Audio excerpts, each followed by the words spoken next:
नमस्कार, आपका स्वागत है फटाफट खबरों में। मैं हूं आपके साथ भावना रनौत। आज हम लेकर आए हैं उत्तराखंड के हर छोटे बड़े शहर की सबसे तेज और ताजा खबरें। तो चैनल को सब्सक्राइब कीजिए और वीडियो कहां से देख रहे हैं कमेंट बॉक्स में जरूर बताएं।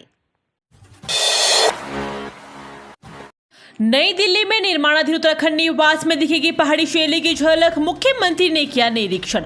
मुख्यमंत्री पुष्कर सिंह धामी ने नई दिल्ली में निर्माणाधीन उत्तराखंड निवास का निरीक्षण किया। निरीक्षण के दौरान मुख्यमंत्री ने कार्यदायी संस्था को निर्देशित करते हुए कहा कि कार्य की गुणवत्ता को बनाए रखते हुए माह जुलाई तक कार्य को पूर्ण किया जाए। इसके साथ ही मुख्यमंत्री ने चारधाम यात्रा मार्ग में राज्य अतिथि गृह बनाने के भी निर्देश दिए। उत्तराखंड निवास में पहाड़ी शैली की झलक देखने को मिलेगी। मुख्यमंत्री ने निरीक्षण के दौरान उत्तराखंड निवास के निर्माण कार्य में लगे श्रमिकों से बातचीत भी की।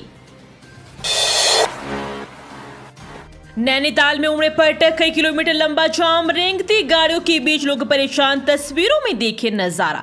नैनीताल में वीकेंड के चलते शनिवार को अस्थायी पार्किंग स्थलों में अव्यवस्थाओं के चलते पर्यटक परेशान है। वहीं नैनीताल आने वाली तीनों सड़कों व आंतरिक मार्गों में घंटों तक कई किलोमीटर लंबा जाम लगा रहा। भीड़ भाड़ के चलते पूरे दिन पर्यटक अपने वाहनों में फंस कर परेशान रहे। बता दें कि नैनीताल में वीकेंड के चलते शनिवार को पर्यटक अव्यवस्थाओं से परेशान रहे।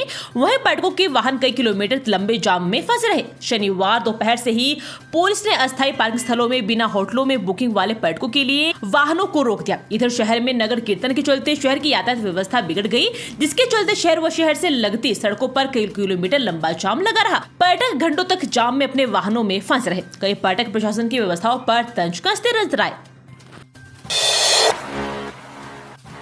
मासूम की आप बीती बाल श्रम करता पकड़ा गया 13 साल का बच्चा। मां को लेकर जो बात बताई सुनकर पसी जाएगा कलेजा।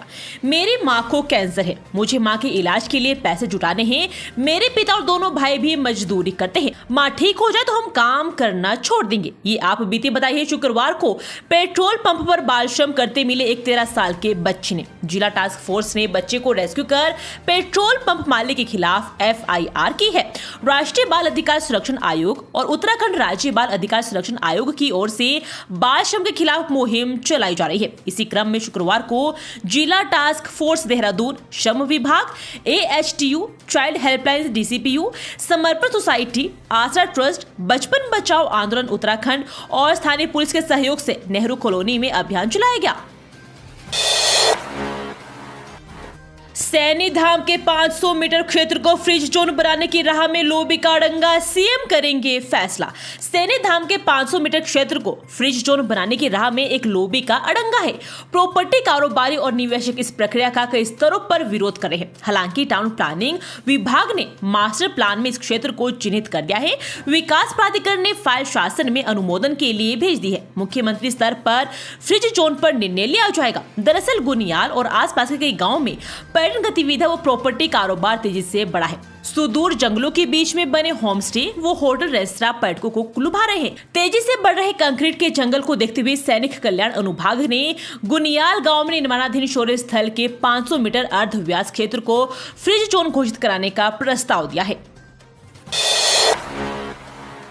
महिला संत को जिंदा दिखाकर करोड़ों की भूमि पर किया कब्जा। जांच हुई तो खुल गया खेल। गुच्चू पानी के पास जमीन पर अवैध कब्जा करने के लिए भू माफिया ने मृत महिला संत को जिंदा दिखा दिया। यही नहीं, महिला की जगह उन्हें पुरुष दर्शाकर फर्जी तरीके से जमीन को कब्जा लिया गया। करीब 25 करोड़ रुपए कीमत की जमीन को अवैध तरीके से कब्जाने की शिकायत DM से हुई तो जांच की गई। जांच में धांधली खुलकर सामने आ गई। आरोपी के खिलाफ रिपोर्ट दर्ज कराने व भूमि को राज्य सरकार में निहित किए जाने के आदेश दिए गए हैं। जनता दरबार में ग्राम अनारवाला के भूतपूर्व सैनिक कल्याण समिति के अध्यक्ष एवं गुच्चू पानी, जोड़ी एवं चंद्रोटी के ग्रामीणों ने DM सोनिका को शिकायती पत्र देकर बताया कि गुच्चू पानी में एक प्राचीन जल स्रोत है। इसका उपयोग ग्रामीण वर्षों से पीने के पानी के रूप में करते आ रहे हैं। स्रोत के ऊपर एक बड़ा बगीचा व सन्यासी महिला का मंदिर होता था। अब भू माफिया उस जमीन पर प्लांटिंग का प्रयास कर रहे हैं। नैनीताल में शिक्षकों और बाबू को लगाया ट्रैफिक ड्यूटी पर, सभी हैरान, जाने वजह। नैनीताल जिले के शिक्षक अब बच्चों को ही नहीं पढ़ाएंगे बल्कि ट्रैफिक व्यवस्था भी संभालेंगे। पर्यटकों के लगातार बढ़ते दबाव और जिले में पुलिस कर्मियों की कमी की वजह से डीएम के निर्देश पर शिक्षा विभाग ने ये अजीबोगरीब फरमान जारी कर दिया है। हालांकि राजकीय शिक्षक संघ इसके विरोध में उतर आया है। डीईओ बैसी की ओर से जारी आदेशों के मुताबिक 5 शिक्षकों को नैनीताल जिले में ट्रैफिक जाम के निराकरण के लिए नामित किया है। ये शिक्षक सुबह 7 बजे से दोपहर 2 बजे तक ट्रैफिक व्यवस्था का जिम्मा संभालेंगे। इनमें सहायक अध्यापक LT दान सिंह बिष्ट, आशीष शाह, महिपाल चंद्र, वरिष्ठ सहायक जगदीश सिंह नेगी, कनिष्ठ सहायक अंकित चंद्र शामिल है। शुक्रवार को LT शिक्षकों व वरिष्ठ सहायकों ने यातायात व्यवस्था संभालने में पुलिस की मदद की। LT शिक्षक आशीष शाह ने बताया कि शुक्रवार को उनकी ड्यूटी रूसी बाईपास में लगी थी। 2 चरणों में होगी प्राथमिक शिक्षकों की भर्ती, जुलाई तक नियुक्ति प्रक्रिया पूरी करने के निर्देश। प्रदेश के प्राथमिक विद्यालयों में सहायक अध्यापकों की भर्ती 2 चरणों में होगी। शिक्षा मंत्री डॉक्टर धन सिंह रावत ने अधिकारियों को जुलाई महीने तक नियुक्ति प्रक्रिया पूरी करने के निर्देश दिए हैं। उन्होंने कहा, पहले चरण में 2917 पदों पर जिलेवार विज्ञप्ति जारी की जाएगी, जबकि दूसरे चरण में 451 पदों पर प्राथमिक शिक्षकों की भर्ती की जाएगी। मंत्री ने इसके अलावा माध्यमिक शिक्षा के तहत सहायक अध्यापक LT की भर्ती प्रक्रिया शीघ्र कराने, सभी विद्यालयों में समय पर पाठ्य पुस्तकें उपलब्ध कराने एवं बोर्ड परीक्षाओं में उत्कृष्ट प्रदर्शन करने वाले छात्र छात्राओं को सम्मानित करने के भी निर्देश दिए। नए शिक्षा नीति के तहत ग्रेजुएशन सिलेबस में बड़ा बदलाव, 3rd ईयर में अब सिर्फ 2 मुख्य विषयों की होगी पढ़ाई। नई राष्ट्रीय शिक्षा नीति में स्नातक तृतीय वर्ष में 2 मुख्य विषय की पढ़ाई का प्राविधान है। ऐसे में कुमाऊं विश्वविद्यालय के UG चौथे सेमेस्टर की परीक्षा पास कर 5वें सेमेस्टर में प्रवेश लेने वाले विद्यार्थियों को 3 मेजर विषयों में से 2 का चयन करना होगा। इनमें से एक सब्जेक्ट को छात्र चौथे वर्ष में विशेषज्ञता विषय के रूप में चुन सकेंगे। वही माइनर और स्किल कोर्स तीसरे वर्ष से हट जाएगा, जबकि को विषय पढ़ना होगा। इस बार से ये व्यवस्था प्रभावी हो जाएगी। प्रदेश में सत्र 2022-23 से स्नातक में NEP के तहत प्रवेश दिए जा रहे हैं। नई व्यवस्था में 4 वर्षीय डिग्री कार्यक्रम लागू किया गया है। इसमें UG स्तर पर 3 मेजर, 1 माइनर, एक स्किल और को करिकुलर विषय की पढ़ाई करना अनिवार्य है। कुमाऊं विवि में NEP का पहला बैच इस बार तीसरे वर्ष में पहुंच रहा है। सोमवार को पानी के लिए तरसेगी आधी हल्द्वानी, 3 घंटे बंद रहेगा filter plant. Nainital road, Bareilly road, ऊंचा पुल, चोफुला, बिठोरिया, लाल ढांट, काला डूंगी रोड समेत आधी हल्द्वानी की 25,000 आबादी को सोमवार की शाम पानी को लेकर सोचना पड़ेगा। हालांकि सुबह पानी आएगा, लेकिन जिन क्षेत्रों में सिर्फ शाम के समय ही पानी आता है, वहां मंगलवार को ही पानी की आपूर्ति हो सकेगी। सोमवार को सुबह 10 से दोपहर 1 बजे तक फिल्टर प्लांट बंद रहेगा। गोला बैराज से लोगों को मिलने वाली पानी को फिल्टर प्लांट के जरिए साफ किया जाता है। इसके बाद ही पेयजल लाइनों से पानी लोगों के घरों तक पहुंचता है। लेकिन गोला बैराज से जिस स्थान पर फिल्टर प्लांट को पानी दिया जाता है, वहां अत्यधिक सिल्ट जमा हो गई है। इस पर सिंचाई विभाग सोमवार को सिल्ट की सफाई करेगा।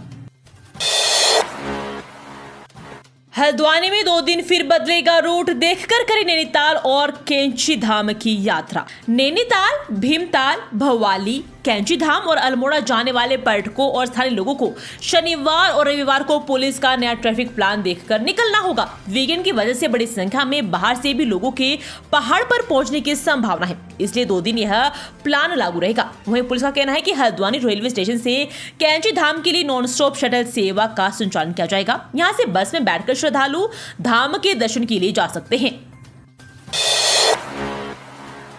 दारोगा की सीधी भर्ती की तारीख बढ़ी, मुख्यमंत्री ने पुलिस विभाग को जारी किए निर्देश, जाने नई डेट।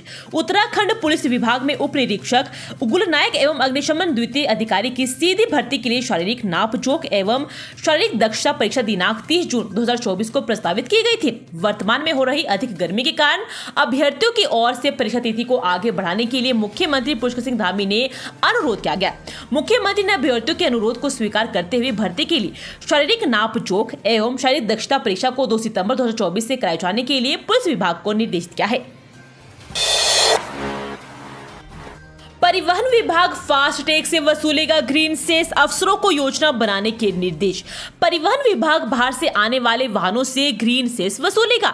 ग्रीन सेस की वसूली फास्ट टैग के माध्यम से होगी। अपर मुख्य सचिव वित्त आनंद बर्धन ने परिवहन विभाग को प्रस्ताव तैयार करने के निर्देश दिए। उन्होंने वित्त विभाग के अधिकारियों से कहा वे कर चोर पर शिकंजा कस, साथ ही अफसरों को ग्राउंड वाटर व सरफेस वाटर के वाणिज्यिक प्रयोग पर भी टैक्स लगाने के भी निर्देश दिए और कहा कि SGST की समीक्षा में कर चोरी रोकने के लिए विभागीय अधिसूचना तंत्र और ऑडिट विंग को मजबूत करने और आर्टिफिशियल इंटेलिजेंस की सहायता लेने का सुझाव दिया और कहा कि कर चोरी रोकने के लिए परिवहन विभाग द्वारा सड़कों में स्थापित किए गए ANPR प्रणाली का भी प्रभावी उपयोग किया जाए। इसके लिए परिवहन विभाग के साथ आवश्यक समन्वय स्थापित हो। ये थी आज की फटाफट खबरें। हम मिलेंगे अगले बुलेटिन में, तब तक के लिए धन्यवाद और जय हिंद।